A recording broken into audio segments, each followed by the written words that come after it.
Bonjour à tous et merci du coup de votre participation sur cette dernière conférence de la journée qui va clôturer la journée. Quand on avait fait le programme, on s'était dit que le meilleur moyen justement de la clôturer, c'est de laisser la parole à des entreprises en tout cas qui avaient pu effectuer un projet de transition énergétique ou en tout cas être en lien avec cette démarche-là qui était acteur dans la transition énergétique.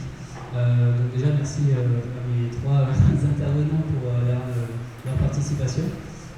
Surtout qu'on a une belle représentativité au niveau de la région Occitanie avec trois entreprises qui viennent un peu de départements différents, malgré un rayonnement qui est assez grand.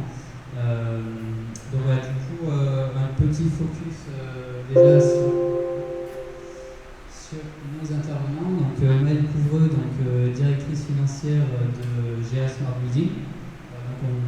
Je laisserai se présenter un peu plus en détail par la suite. David Ogex, du coup président de Incidence et qui représente aussi Etienne Coffee Shop. Et enfin Frédéric Arpin, responsable de compte photovoltaïque chez Mediago.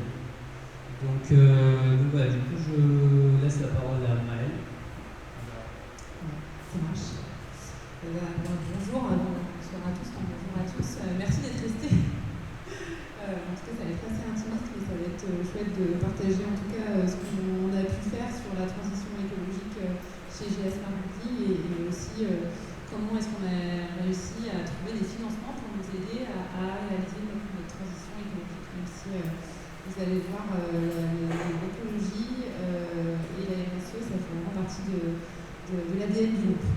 Donc, GA Smart Building, c'est un groupe qui est promoteur, constructeur industriel du bâtiment.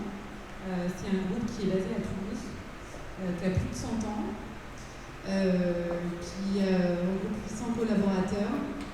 Et donc on a 8 usines en France, et donc on opère des projets immobiliers partout en France, mais effectivement un petit peu plus en Occitanie, puisqu'on vient d'ici et également en région parisienne. On réalise chaque année à peu près 100 000 m² de tertiaires, de bâtiments tertiaires, donc que ce soit des bureaux, des usines, des entrepôts, et puis 900 logements avec nos usines qui font du bois. Notamment, on s'est inscrit dans le modulaire bois et la construction avec du modulaire bois depuis 2018. Ça fait partie notamment de nos axes de développement durable et de la stratégie durable. On a décidé l'année dernière d'accélérer justement cet impact de logement, de création de bâtiments bas carbone sur le logement. Donc on a lancé notre marque de logement l'année dernière pour pouvoir aussi proposer des immeubles bas carbone également sur le logement. Donc, on sait qu'aujourd'hui, ça fait partie d'une nécessité et d'un besoin du marché de développer des logements qui sont plus bas carbone. Notre secteur d'activité, c'est un des secteurs les plus polluants au monde. Je pense qu'il n'y a pas de secret. La construction, c'est 23% des émissions de CO2, c'est 45% de l'énergie consommée en France. Et donc, toutes les conférences vous diront, quand on progresse sur la construction, on fait progresser aussi le climat. Donc, ce qui est intéressant pour nous, en tout cas, ce qui était intéressant pour moi quand j'ai rejoint le projet GA Smart Building il y a maintenant 2 ans, c'était de pouvoir intégrer un secteur qui n'est pas des plus neutres dans le carbone et d'essayer de participer à sa transformation pour qu'on puisse accélérer en tout cas la transition écologique mondiale, en premier lieu en Occitanie et en France. On va commencer par ça de notre côté. Depuis plusieurs années, le groupe a adopté une stratégie durable et responsable sur pas mal d'aspects, donc je vais vous en parler. Notre objectif, c'est vraiment d'être exemplaire dans notre secteur et d'amener le secteur aussi à évoluer vers la construction en tout cas de bâtiments qui sont plus verts. Alors, qu'est-ce qu'on a fait notamment pour basculer sur une partie plus verte et pouvoir impacter de manière positive notre secteur? Déjà, on a travaillé sur nous-mêmes. Donc on a fait notre bilan carbone, on a commencé en 2019, on a vu quels étaient nos axes d'amélioration, déjà nous ce qu'on peut faire en interne pour pouvoir être plus vert, Et puis aussi, on a pas mal travaillé avec nos fournisseurs et nos sous-traitants et nos clients pour pouvoir les aider à transitionner aussi vers un avenir un petit peu plus vert. On a beaucoup travaillé sur nos usines, notamment au niveau du traitement de l'eau, de l'énergie, la valorisation des déchets, les sujets de préservation de la biodiversité, pour pouvoir faire notre maximum, en tout cas sur ces sujets-là, pour pouvoir prouver notre impact plus vert. Je vais vous raconter après que ça coûte des sous aussi, et donc comment est-ce qu'on a essayé de se débrouiller pour pouvoir être financé sur ces différents sujets. On a une stratégie climat donc, qui est groupe, donc, qui est imprégnée par nos 800 collaborateurs. Donc chacun a des objectifs au sein de l'entreprise pour pouvoir avoir un impact plus positif, en tout cas sur l'environnement. Donc ça passe des bouteilles d'eau qui sont plus en plastique, à la mobilité verte, je crois qu'il y a eu des thématiques sur le sujet durant la journée, à effectivement notre gestion personnelle de l'énergie au sein des bâtiments. Donc, tout le monde est imprégné par ça, bien entendu le transport, la mobilité comme je vous le disais. Et puis on essaye de développer des projets qui sont exemplaires. Donc les bâtiments qu'on crée sont au-delà des normes qui sont imposées réglementairement pour avoir un impact qui est encore plus fort sur l'environnement. Et donc pour pouvoir faire ça, il a fallu qu'on investisse, notamment dans notre recherche et développement. Donc on a beaucoup d'ingénieurs en interne qui développent des solutions plus durables. Notamment, on a développé des planchers bois-béton qui permettent de diviser le poids carbone de notre production. On développe des modules de traitement de l'air aussi qui nous permettent d'être plus efficaces sur la neutralité de nos bâtiments. Notre siège social à Toulouse, qui date de 2014, était le premier bâtiment français à être neutre en termes d'utilisation d'énergie.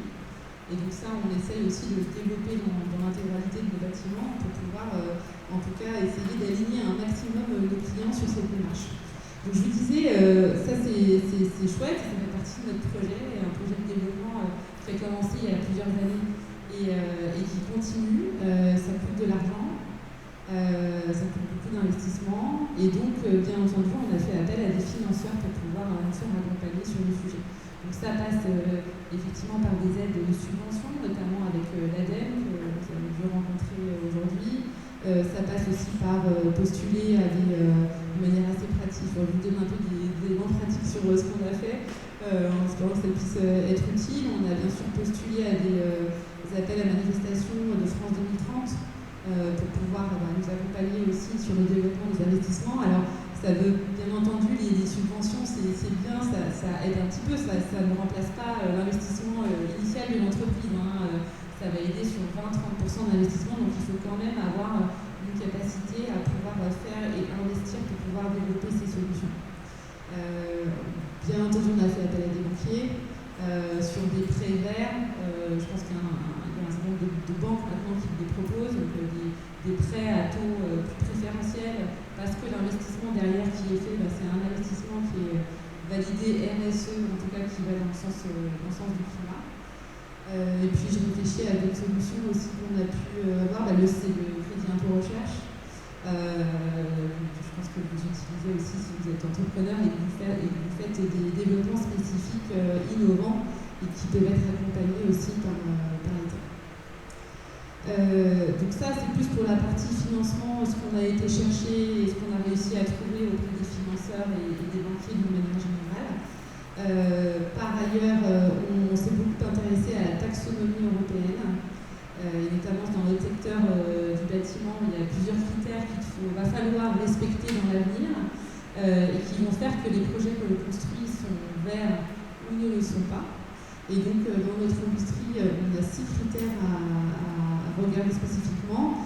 L'atténuation du changement climatique, l'adaptation au changement climatique, l'utilisation durable de l'eau, la transition vers une économie circulaire, la prévention de la pollution et la protection et le rétablissement de la biodiversité et des écosystèmes. Donc c'est un vaste programme, surtout quand on est constructeur dans l'immobilier, et donc dès à présent, on regarde à chaque fois qu'on construit un bâtiment que l'on respecte tous ces critères. Et donc aujourd'hui, on a la chance, en tout cas, de s'y être mis assez tôt et de pouvoir construire 95% de nos projets sont en accord avec la taxonomie européenne, ce qui est quand même un gros challenge pour l'ensemble de la profession.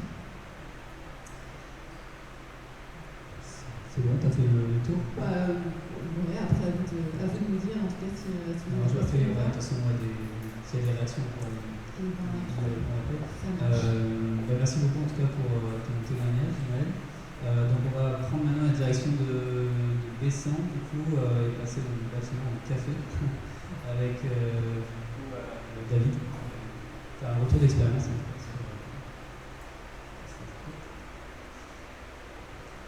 Merci, bonjour à tous.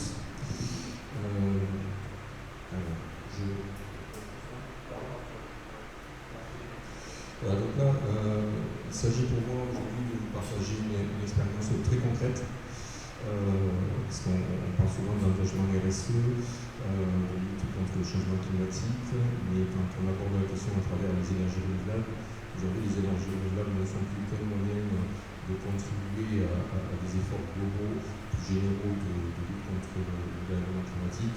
C'est devenu aujourd'hui, et je dirais presque malheureusement compte tenu du contexte géopolitique et des prix sur l'électricité, des tensions sur cette électricité, un moyen de compétitivité qui peut être développé et mis en œuvre sur certains projets chez les industriels, notamment à travers ce qu'on appelle l'autoconsommation. Je suis convaincu que beaucoup d'entre vous en ont déjà entendu parler. Et là, il s'agissait juste de partager l'expérience que l'incidence a avec l'enseigne Etienne Coffee & Shop, qui est une enseigne qui se développe pas mal sur la commercialisation et la torréfaction de café ici en Europe. Donc, alors, désolé, c'est assez petit, mais je vais faire de mémoire. Donc, Incidence, c'est qui? Vous ne connaissez certainement pas, c'est une petite société que j'ai l'honneur d'avoir créée il y a un an et demi avec deux autres partenaires, deux autres cofondateurs. On vient des énergies renouvelables et on a de suite identifié, avec ces prix de l'électricité, que le solaire avait un grand rôle à jouer potentiellement pour maintenir la compétitivité de certaines entreprises plutôt électro-intensives dans leur process industriel. C'est le cas d'un four lorsque vous utilisez ce four pour la torréfaction, et c'était une préoccupation d'une entreprise que l'on connaissait, le Café Etienne, qui est pour l'instant encore, dont le siège est encore à Béziers, et qui va se déplacer sur Bessan, au plage d'Agde, là, à côté de Montpellier, pas très loin, à 50 km, pour y installer son siège, son atelier de torréfaction, son magasin d'usine et ses ateliers et ses zones de stockage. Café Etienne, qui est une société beaucoup plus ancienne, puisqu'elle existe depuis de mémoire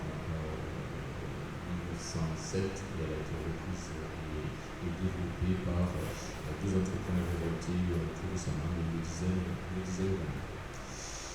Donc l'idée était d'intégrer dans ce nouveau bâtiment une production d'électricité photovoltaïque dont l'usage principal serait destiné à l'autoconsommation tant dans les bureaux que surtout dans les process industriels.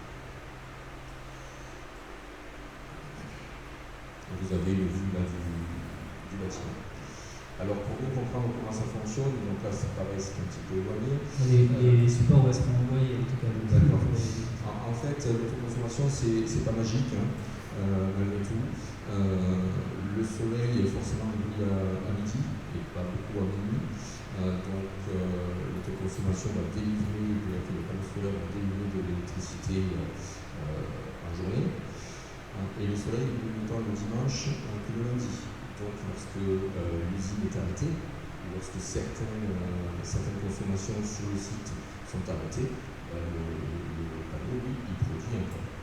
Évidemment, ça produit moins en janvier qu'au mois d'août, et pour autant, traditionnellement, les entreprises en France sont plutôt en relâche au mois d'août qu'au mois de janvier.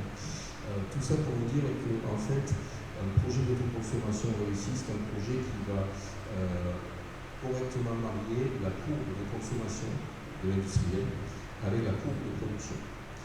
Et effectivement, lorsque vous avez des process industriels qui ne s'arrêtent pas le week-end, vous augmentez votre taux d'autoconsommation, puisque le panneau, lui, non plus, ne s'arrête pas le week-end. Lorsque vous avez des process industriels qui sont en surcharge l'été, typiquement un centre de déchets, on travaille avec des centres de déchets aussi dans la région, dans les régions touristiques, vous avez un afflux de déchets supérieur en été qu'en hiver, et donc vous avez une croissance de la consommation d'été. Et tout ça fait que c'est des facteurs qui vont améliorer le taux d'autoconsommation et l'intérêt économique pour l'industriel d'accueillir le panneau solaire chez nous. Donc voilà.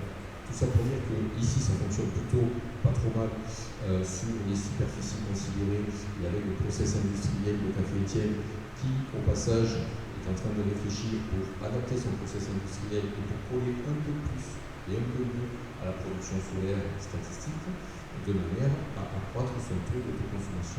Voilà, c'est ce que traduisent les courbes là, jaune, bleu et rouge. Le bleu, c'est la consommation de l'industriel. On voit qu'il y a des pics en journée. Ça tombe bien, c'est en journée que le solaire a produit, c'est les pics jaunes. Et parfois, on voit que les pics jaunes, ils dépassent la courbe bleue, c'est le surplus de consommation. La réglementation est en cela bien faite que l'électricité que vous ne consommez pas lorsque le panneau solaire a midi surproduit par rapport à votre consommation, qu'est-ce qui se passe? Vous avez la possibilité de revendre cette électricité à un tarif conventionné, à EDF, obligation d'achat, sur le réseau. Cette électricité n'est pas perdue, elle va sur le réseau et elle n'est pas économiquement perdue non plus pour la personne qui accueille la centrale solaire sur sa toiture. Donc, tous ces bilans journaliers, mensuels, annuels sont faits. On sort des taux d'autoconsommation et d'autoproduction. Et on arrive ensuite, les courbes du bas décrivent ce qui se passe en matière de coûts énergétiques pour l'industriel qui accueille cette centrale. C'est-à-dire que la courbe orange que vous avez en haut, c'est une hypothèse sur le coût de l'électricité. L'hypothèse qu'on a prise, c'est le tarif d'aujourd'hui, enfin le tarif de 2022 que paye l'industriel, Café Étienne, qui va évoluer de 3,5% par an. Compte tenu des incertitudes et de la géopolitique actuelle, notamment si le gouvernement français est en train de mettre des boucliers tarifaires pour le particulier, pour la TPE, pour le PME, c'est bien qu'il y a un risque, c'est bien qu'il y a une incertitude assez importante sur le marché. Cette hypothèse, elle est plutôt conservatrice. Et malgré tout, avec une hypothèse conservatrice comme celle-là, on s'aperçoit que sur 20 ans, Café Étienne fait une économie d'environ 100 000 € sur sa facture d'électricité en intégrant une partie du solaire qui ne couvre malheureusement pas toute sa consommation, que la moitié. Et déjà, il y a 100 000 € d'économie. Voilà. Donc ce programme qui est un programme effectivement qui intègre la politique RSE de l'entreprise, au même titre que l'équipement en borne pour les véhicules électriques sur son nouveau parking, est aussi un vecteur d'économie pour cette entreprise-là, y compris bien entendu les marges d'incidence prend, puisque forcément on est opérateur et on va nous développer, obtenir des autorisations et construire ce projet sur sa toiture. Et dans le point, si on se place dans une hypothèse d'explosion des prix, parce qu'on se cale sur certaines hypothèses de bouclier tarifaire, c'est-à-dire plus 15% d'augmentation de l'électricité avec un plafonnement à 325 € le mégawattheure, tel qu'aujourd'hui c'est applicable pour les PME, ce qui aujourd'hui n'est pas forcément de même. Mais on s'aperçoit que l'économie sur 20 ans est de 200 000 €. Ces chiffres, par nature, forcément sont faux, puisque lire le marque de café aujourd'hui sur les prix de l'électricité, c'est plutôt hasardeux. Mais ça témoigne juste que, en fait, quelle que soit l'évolution du prix de l'électricité, c'est un investissement pour Incidence et pour Café Étienne qui est plutôt rentable. Merci beaucoup David pour ce témoignage. Donc, du coup, on va finir cette table ronde par notre dernier intervenant qui représente la société Midjalia du côté de Rigozalt, donc une société familiale historique. Je passe la parole.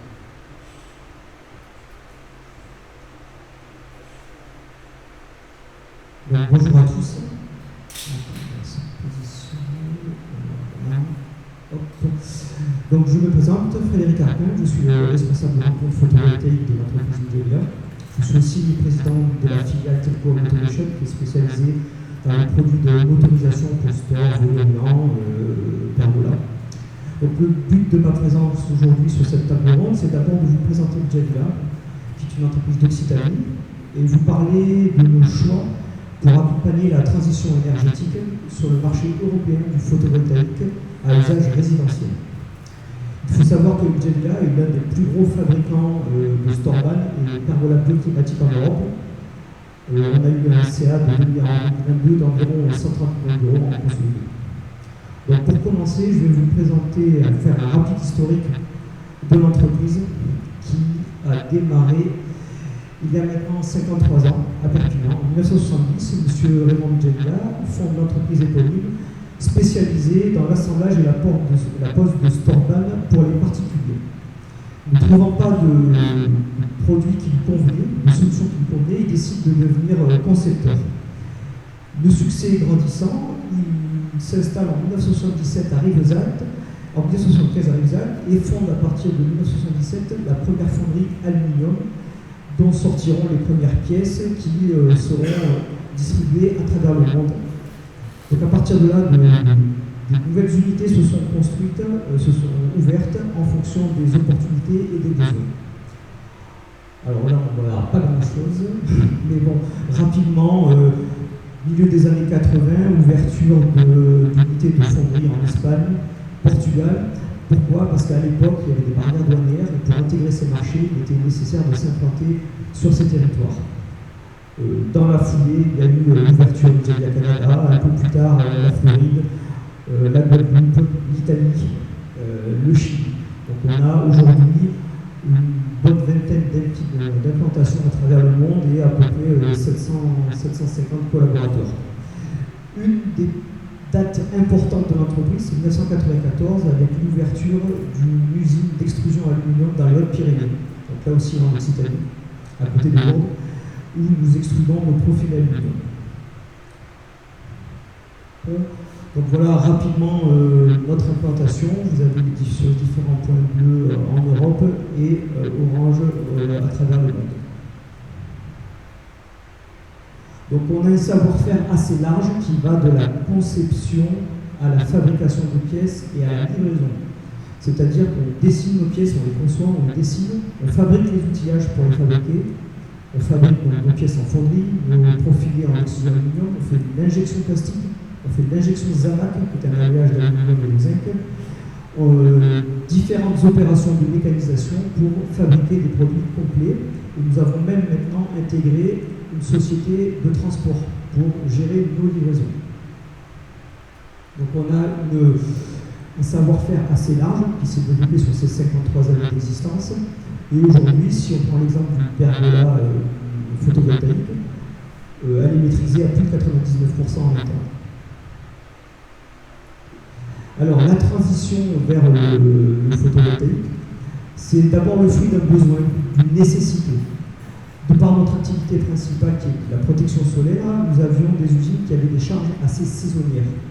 Et malgré des volumes assez importants, nous avions des périodes dans l'année où l'activité était moindre. Et nous étions à la recherche de nouvelles opportunités. Et pour en 2007, l'opportunité qui s'est présentée, c'est le marché du photovoltaïque. Nous avons vu le potentiel naissant du photovoltaïque en Europe et nous avons attaqué ce marché avec des solutions d'intégration en toiture qui ont nécessité l'obtention de 5 passes innovation. Donc entre 2008 et 2012, nous avons été un acteur assez important du marché français du photovoltaïque. Donc à cette période-là, on a pu mettre notre savoir-faire dans la fabrication et la conception de systèmes à base de profil aluminium pour concevoir ces systèmes qui étaient à l'époque assez innovants. Donc nous étions conscients des changements sociétaux et environnementaux à venir et nous souhaitions proposer à nos clients des solutions vraiment adaptées à ces bouleversements. Donc, malheureusement, le moratoire de 2011 a fortement ralenti le marché. Nous avons continué à vendre quelques systèmes pendant toutes ces années, mais on était toujours persuadés que ça ne serait que momentané et qu'à un moment donné, la demande repartirait. Avec les préoccupations environnementales de ces dernières années, les hausses de tarifs de l'énergie, l'intérêt des particuliers pour le photovoltaïque est réparti il y a à peu près 2 ans. Et là, nous avons commencé à travailler à de nouvelles solutions.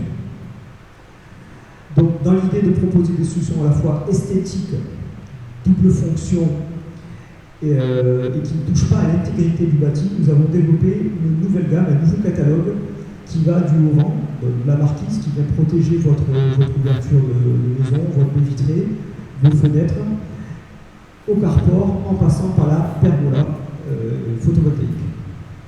Donc nous avons créé toute une gamme, différents modèles, plusieurs modèles de carport, plusieurs modèles de pergola, adaptés à différentes dimensions.